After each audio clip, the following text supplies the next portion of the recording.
The matter before the court this morning is the case entitled Grabach v. Grabach, case number 24 AP 00099. Representing the appellant, Michael Grabach, is Sarah Starr. Representing the appellee, Eleanor Grabach, is Eugene Rakow.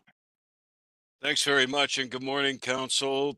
We'll hear from the appellant first, of course. Counsel, please introduce yourself, identify your client, and then proceed. Good morning, Your Honors. I'm Sarah Starr, and I represent the appellant Michael Grabach. Thank you. While it is true that the family court does not need to make written findings under every factor when awarding spousal maintenance, in this case, the court did not go through any of the statutory factors.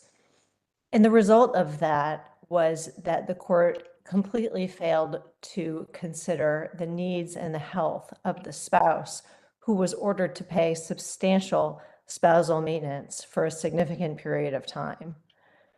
The needs of the husband that were disregarded were significant. The husband presented a lot of evidence about his itinerant and unhealthy life as a traveling nurse anesthetist since 2017, during which time the wife had refused to relocate and continued to enjoy the party's former lifestyle in Vermont. So in the divorce, the wife received the comfortable home and all of the equity, while the husband continued to work long hours in far-flung locations. Meanwhile, by the time of the divorce hearing, the husband had been able to rent a one-bedroom apartment where he finally found full-time employment. But the court's order didn't fix any of that resulting inequality. It perpetuated it, and in fact made it worse by requiring that the husband continue to support the wife after he planned to retire for health reasons.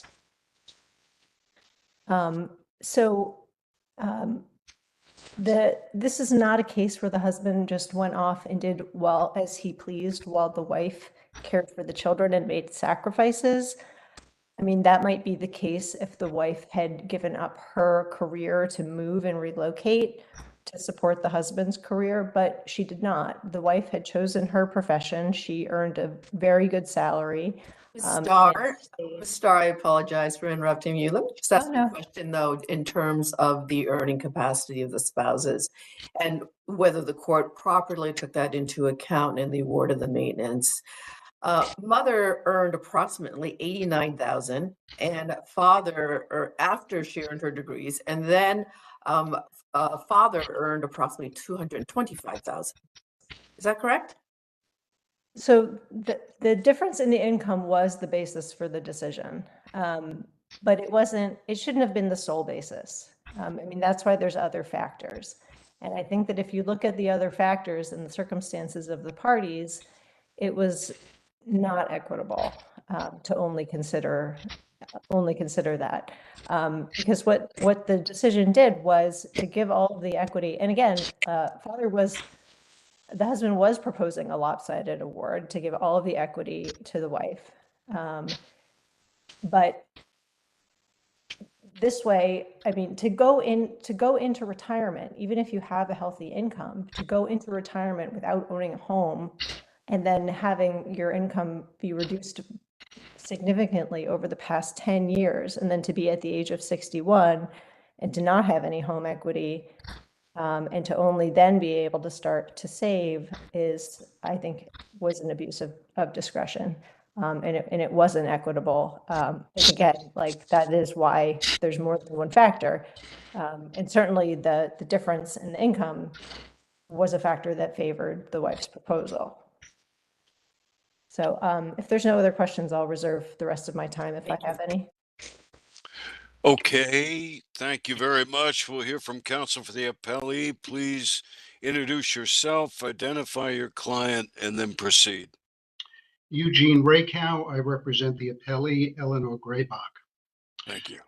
I'm going to take a word or a mention of Justice Reiber's advice to us in CLEs, which is don't recite the facts. We know the facts.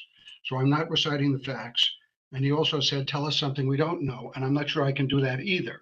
But what I can do is reflect on some of the things that were set forth in the lower court's decision.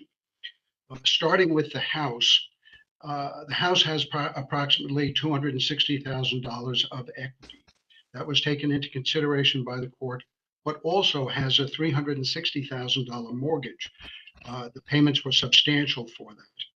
And Mr. Grabach, under the terms of the interim domestic order, continued to pay the household expenses, meaning the mortgage, the property taxes, and the insurance.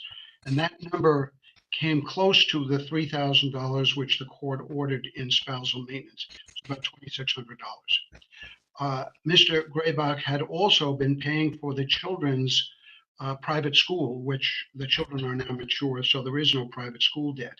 That amount alone takes into consideration, it actually reduces his expenses by an amount greater than the $2,600 to the $3,000 of spousal maintenance. Essentially, what this case distills down to is spousal maintenance and the marital residence, and whether the lower court abused its discretion. As the court knows, there's a plethora of case law talking about the fact that the trial judge is in the best position to weigh the evidence, to judge the credibility of witnesses, and so forth. Now, any argument that Judge McManus did not consider all of the factors is simply not accurate.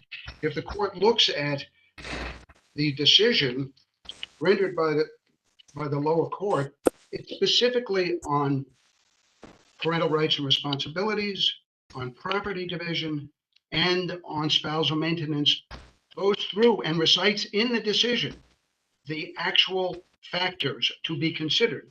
Now, the fact that the lower court did not consider each and every factor, it's the relevant factors. That's what the statute speaks to, may consider the relevant factors. And here, the court did consider the relevant factors. On page 10 of the decision, it talks about a long-term marriage. It talks about that my client doesn't have the income to reasonably support herself at the standard established during the marriage. That defendant is gainfully employed, however, she is not likely to earn the comparable income to that of the plaintiff, the appellant.